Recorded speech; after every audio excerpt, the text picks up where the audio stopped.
নমস্কার, আপনারা দেখছেন তুহিনার হেলদি রান্না। আজ আমি নিয়ে এসেছি সম্পূর্ণ নতুন স্বাদের একটা স্ন্যাক্সের রেসিপি, যেটা চায়ের সঙ্গেও খেতে দারুণ লাগবে, আবার এমনি টমেটো সস দিয়েও খেতে দুর্দান্ত লাগবে। আর একদম ঘরোয়া কয়েকটা উপকরণ দিয়ে এটা তৈরি করা যায়। সবার প্রথমে আমি কয়েকটা সিদ্ধ আলু নিয়ে নিয়েছি। এই সিদ্ধ আলুগুলোকে আমি একটা কাঁটা চামচের সাহায্যে একদম মিহি করে মেখে নেব। এমনভাবে এইগুলোকে মেখে নেব যেন এর মধ্যে কোনো রকমের বড় সাইজের কোনো ডালা না থাকে।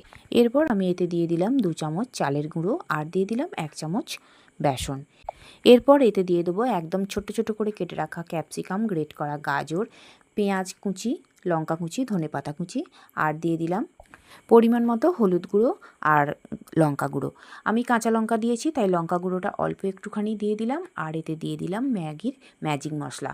এবারে এর উপরে দিয়ে দিলাম স্বাদ মতো নুন আর একটুখানি চিনি। এবার সমস্ত উপকরণগুলোকে আমি খুব ভালো করে মেখে নেব। এখন আমার এইগুলো খুব ভালো করে মাখা হয়ে গেছে। এবার এখান থেকে আমি একটু একটু করে এই মাখা নেব আর একটা একটা করে স্ন্যাক্স গড়ে নেব। এইগুলো গোল করেও গড়ে নেওয়া যায়, আবার লম্বা করেও তৈরি করে নেওয়া যায়। আমি এখানে লম্বা লম্বা ঠিক ল্যাংচার মতো গড়ে নেব।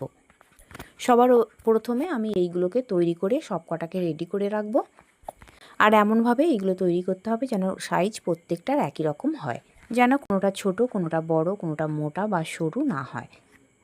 এতে করে দেখতেও ভালো হয়। এইগুলো তৈরি করে নেবার পর একটা বাটি নিয়ে নিয়েছি। এতে দিয়ে দিলাম 2 চামচ কর্নফ্লাওয়ার আর একটুখানি জল। এরপর দিয়ে দেবো সামান্য একটুখানি নুন আর লঙ্কা গুঁড়ো। খুব বেশি জল এতে দেবো না, খুব বেশি জল দিয়ে পাতলা হয়ে যাবে, তাহলে কোটিংটা খুব ভালো হবে না। তাই একটু ঘন করে এই ব্যাটারটা তৈরি করতে হবে। এবার একটা একটা করে আমি ওই স্ন্যাক্স নেব আর এই ব্যাটারে ডুবিয়ে নেব। আর তারপর এইটাকে আমি চাউমিনের গুঁড়ো দিয়ে কোট করে নেব। আমি চাউমিনগুলোকে আগে থেকেই বেশ ছোট্ট ছোট্ট করে গুঁড়ো করে রেখে দিয়েছিলাম। এই চাউমিনের গুঁড়ো দিয়ে কোটিংটা করলে এটা দেখতেও যেমন সুন্দর হয় আর খেতেও বেশ মুচমুচে হয়। এইভাবে আমি একটা একটা করে ওই স্ন্যাক্স নিয়ে কর্নফ্লাওয়ারের ব্যাটারে ডুবিয়ে আর ওই চাউমিনে কোটিং করে নেব। আর সব কটাকে রেডি করে আমি একটা প্লেটের মধ্যে রেখে দেব। আর তারপর আমি এইগুলোকে ভেজে নেব।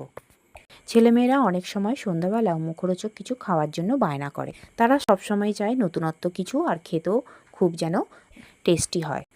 তখন যদি এই রকমভাবে খুব সহজভাবে সামান্য ঘরে থাকা কয়েকটা উপকরণ দিয়ে স্ন্যাক্স তৈরি করে দেওয়া যায় টমেটো সসের সঙ্গে, তাদেরকে খেতে দিলে তারা যে কী খুশি হবে সে আর বলার নয়। এইভাবে আমি সব কটা স্ন্যাক্স রেডি করে নিয়েছি। এবার এইগুলোকে ভেজে নিতে হবে। আমি আগে থেকেই গ্যাসে কড়া বসিয়ে দিয়েছি আর কড়াতে দিয়ে দিয়েছি তেল। আর তেলটা গরম হলে আমি একটা একটা করে এই স্ন্যাক্সগুলো দিয়ে দেবো। আর এই সময় গ্যাসের ফ্লেমটা কিন্তু একদমই মিডিয়াম করা থাকবে, কারণ গ্যাসের ফ্লেমে জোর দেওয়া থাকলে সব কটা স্ন্যাক্স কিন্তু পুড়ে যেতে পারে আর ওপরটা বেশি হয়ে যাবে আর ভিতরটা কিন্তু কাঁচা থাকবে। এদিকে আমি এই সব কটা স্ন্যাক্স তেলে দিয়ে দিয়েছি আর কিছুক্ষণ অপেক্ষা করার পর একটা খুন্তি দিয়ে বেশ উল্টে পাল্টে আমি এইগুলোকে ভেজে নেব। খুব কড়া করে আমি ভাজবো না, মোটামুটি একটু লালচে কালার এসে গেলেই আমি এইগুলোকে তুলে নেব। এখন আমার মোটামুটি এইগুলো ভাজা হয়ে গেছে। এবারে এইগুলোকে তুলে নিতে হবে। আর বন্ধুরা, আমার রান্না যদি ভালো লেগে থাকে আর যদি নতুন নতুন ঘরোয়া অথচ সুস্বাদু রান্নার রেসিপি পেতে চান, তাহলে আমার চ্যানেলটিকে সাবস্ক্রাইব করুন আর পাশে থাকা ঘন্টাটি বাজিয়ে দিন। আর লাইক, শেয়ার, কমেন্ট করতে কিন্তু একদম ভুলবেন না। তৈরি হয়ে গেল আমার দুর্দান্ত স্বাদের সিদ্ধ আলু দিয়ে মুখরোচক স্ন্যাক্স। যাই হোক, সবাই ভালো থাকবেন, সাবধানে থাকবেন আর অবশ্যই পজিটিভ চিন্তাভাবনা করবেন। ধন্যবাদ।